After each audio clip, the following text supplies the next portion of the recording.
আজ খুব সহজ আর সিম্পল ভাবে এঁচোড় কালিয়া রেসিপি আমি আপনাদের সাথে শেয়ার করব। বাড়িতেই খুব সহজেই আপনারা এই দারুণ সুস্বাদু এঁচোড় কালিয়া বানিয়ে নিতে পারবেন। আর এই এঁচোড় কালিয়াটা খেতে কিন্তু মাংসের থেকেও কোনো অংশে কম হয় না। তো চলুন এই এঁচোড় কালিয়া রেসিপিটা দেখে নেওয়া যাক।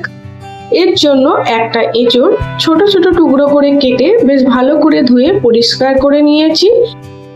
এইবার একটা কড়াইয়ের মধ্যে কিছুটা পরিমাণে তেল নিয়েছি আর তেলের মধ্যে দিয়ে দিয়েছি অর্ধেক সেদ্ধ করা আলু। এই আলুগুলো আমি 50% মতো সেদ্ধ করে রেখেছিলাম। আলুগুলো তেলের মধ্যে হালকা করে ভেজে নেব। আপনারা চাইলে এখানে পুরোপুরি সেদ্ধ করা আলু ব্যবহার করতে পারেন অথবা কাঁচা আলুও পুরোপুরি তেলে ভেজে নিয়ে ব্যবহার করতে পারেন। আলুগুলো যতক্ষণে ভাজা হচ্ছে ততক্ষণে আমরা এঁচোড়ে দেওয়ার জন্য একটা মশলা তৈরি করে নেব। তার জন্য একটা মিক্সিং জারের মধ্যে দিয়ে দিয়েছি কিছুটা পরিমাণে আদা রসুন, একটা গোটা পেঁয়াজ ছোট করে কাটা আর একটা শুকনো লঙ্কা। এইগুলো খুব ভালো করে পেস্ট করে নিতে হবে। এদিকে আলুগুলো ভালো করে ভাজা হয়ে গেছে আর এর মধ্যে দিয়ে দেব সেদ্ধ করে রাখা এঁচোড়গুলো। আলুর সাথে এঁচোড়গুলো দিয়ে বেশ ভালো করে 4-5 বার নেড়ে ভেজে নিলাম। এঁচোড় ও আলুগুলো বেশ ভালো করে ভাজা হয়ে গেছে। এইগুলো একটা আলাদা বাটির মধ্যে তুলে রেখে দিলাম। এইবার ওই একই কড়াইয়ের মধ্যে কিছুটা পরিমাণে সর্ষের তেল আমি দিয়ে দিয়েছি আর তার মধ্যে দিয়ে দিয়েছি শুকনো লঙ্কা, গোটা জিরে, তেজপাতা, একটা এলাচ আর দারচিনি ফোড়ন। ফোড়নটা তেলের মধ্যে ভালো করে ভাজা হয়ে গেলে এর মধ্যে দিয়ে দেব কেটে রাখা পেঁয়াজ। পেঁয়াজটা বেশ লাল করে ভেজে নিতে হবে। পেঁয়াজটা লাল করে ভাজা হয়ে গেছে। এইবার এর মধ্যে দিয়ে দিলাম অল্প একটু রসুন। এই রসুনটা আমি গ্রেট করে নিয়েছি, আপনারা চাইলে এখানে রসুন কুচিও ব্যবহার করতে পারেন। এই পেঁয়াজ রসুনটা তেলের মধ্যে আবারও ভালো করে ভেজে নিলাম। ভাজা হয়ে গেছে। এইবার দিয়ে দিলাম কেটে রাখা টমেটো। আমি এখানে একটা মিডিয়াম সাইজের টমেটো ব্যবহার করেছি।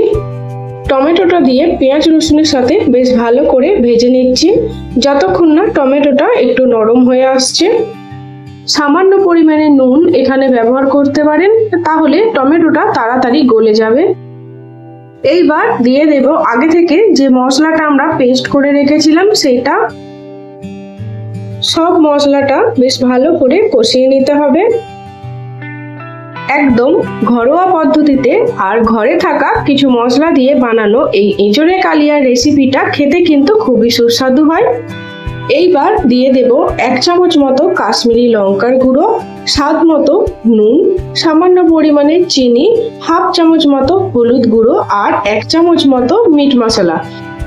এখানে 1 চামচ মতো মিট মশলা বা চিকেন কারি মশলা দিয়ে দেবেন, তাহলে দেখবেন এঁচোড় কালিয়াটা খেতে আরো বেশি ভালো লাগবে। আর নুনের পরিমাণটা আমি এখানে কম রেখেছি, কারণ এঁচোড়গুলো সেদ্ধ করার সময় আমি একটু নুন দিয়েছিলাম যাতে এঁচোড়ের মধ্যে বেশ ভালো করে নুনটা ঢুকে যায়। এই মশলাটা বেশ ভালো করে কষে নিতে হবে যতক্ষণ না মশলা থেকে তেল ছেড়ে আসছে। দেখুন মশলাটা বেশ ভালো করে কষানো হয়ে গেছে আর এর থেকে তেল ছাড়তে শুরু করে দিয়েছে।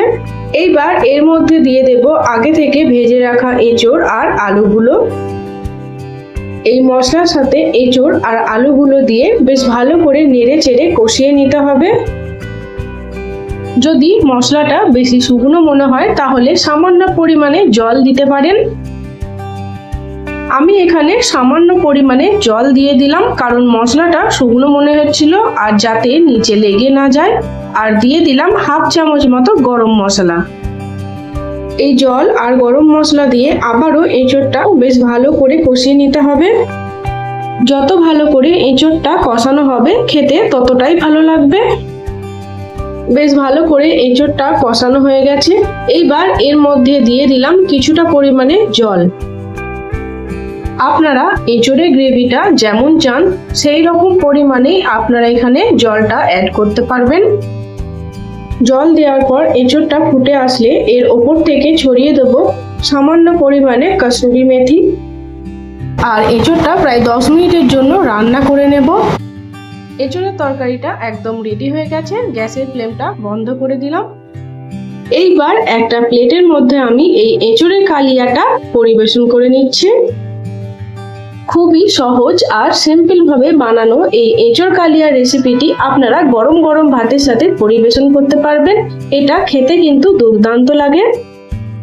তো আমার এই দারুণ স্বাদের এঁচোড় কালিয়া রেসিপিটি আপনাদের কেমন লাগলো অবশ্যই কমেন্ট বক্সে জানাবেন, আর প্লিজ আমার চ্যানেলটা সাবস্ক্রাইব করবেন।